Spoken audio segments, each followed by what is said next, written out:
You just saw our interviews with the two candidates vying for the Secretary of State's office. Now we turn to our line panelists once more to discuss this race. We're going to start with you.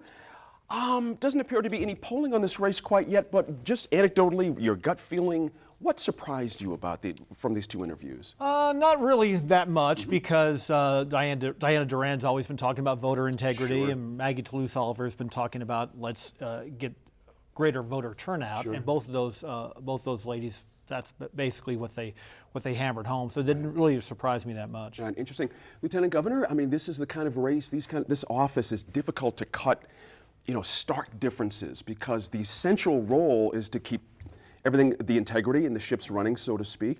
Who made a better case, in your view, on that side of it, of wanting to make sure, through either voter fraud protection or anything else, did you feel better about after watching these interviews? Well, what really struck me about the two candidates is, in my mind, it was a view of the old versus the new. Maggie talked a lot about technology, the upgrades in technology, how that has improved the voting process, how it can open it up, the ways you can make sure, and voter fraud came into that because there is no voter fraud, really. 31 people have been identified out of about 1 billion votes nationwide.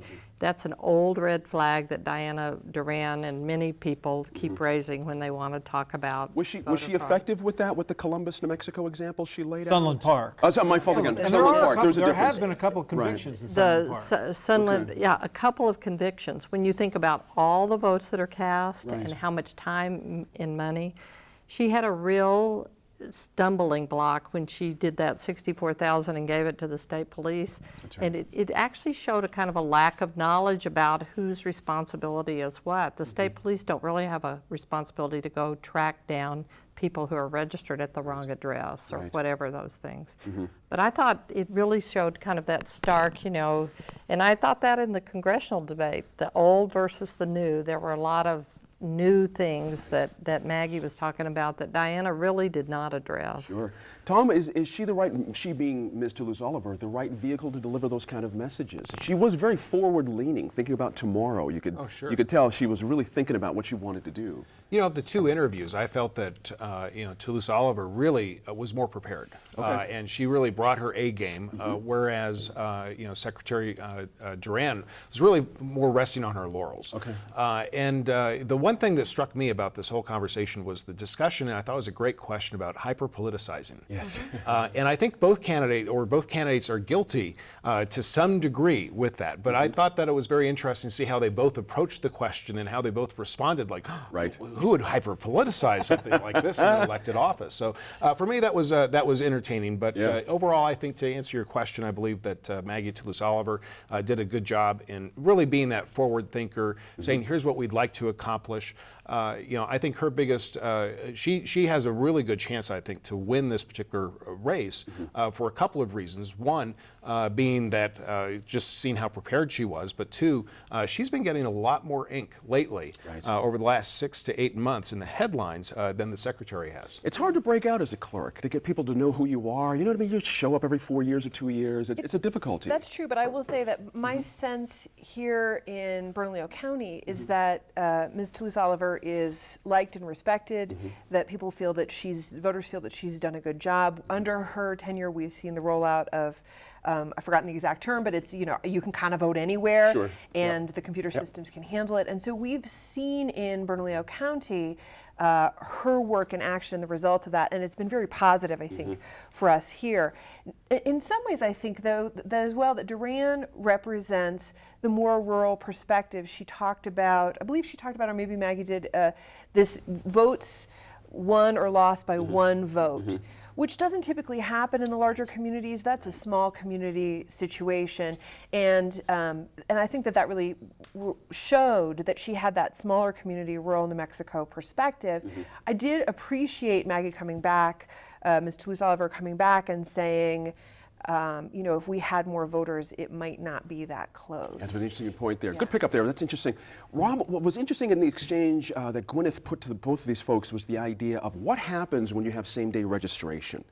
One person says voters turnout increases. The other says actually it dampens.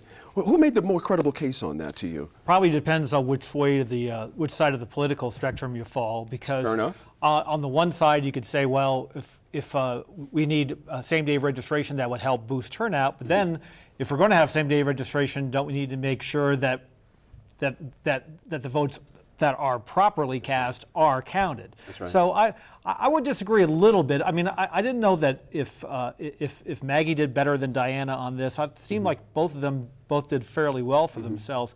And I think that the voter ID issue does resonate with people. It doesn't resonate with Democrats. They don't like it. It does resonate with Republicans because they do like it. But I do think that a lot of folks out there, generally speaking, think, well, you can argue the merits of it, but Sure. I think from a logical standpoint, a lot of people say, if I need an ID card to get a beer, why can't? And Gwyneth brought this up with Maggie as well. Why can't we have voter ID? And it's held up in the court, in Supreme Court at the state of Indiana. So I think, depending on which side of the political aisle you fall, you could probably say, well, I thought she did well, and Sure. the other one lost. For example, Ms. Duran, Lieutenant Governor, used the example of someone coming in from El Paso on voting day, casting a vote, going back to El Paso and casting a vote there. Did that ring to you as a credible threat, as they say, to our voting integrity? Actually, Diana Duran has had a history of not being able to validate her claims on those kinds of things. So it didn't resonate with me because in the past, when she's made these claims in legislative hearings, she's been unable to be really specific about these voter fraud. One thing that I will say is on the voter ID, I think Maggie was really, as you said, very prepared. And she said, voting's a constitutional right. Getting a beer is not. That's right. Getting That's a driver's license is not. That's right. Getting a constitutional right, you shouldn't have to ID yourself. So I thought she made a really credible case But for let me that. counter with Tom on that a little bit. There was an interesting difference in tone when the issue of integrity came up for Maggie Toulouse-Oliver. I don't want to say she was dismissive about the idea of how many voter fraud cases are out there, but did she sound to you like she was on, that this was a watch thing for her, that it concerned her at some level? Did you get that sense? Yeah, I did. Okay. To an extent. I thought that the stark differences just between the two candidates were quite interesting. Yeah. Just to kind of taking that to another level. I think that an area where Maggie Toulouse-Oliver stumbled a bit was when she was asked to name 3 of her accomplishments, and she'd only name 1. And so I thought that was very interesting. But just as that was a gaffe for her, I'm not convinced that there is a storm of Texans coming across the border to invade New Mexico and impact our elections that the Secretary had was making you think if you were watching this for the first time. Sure. The fact of the matter is that a lot of this stuff is inside baseball for a lot of the general voter.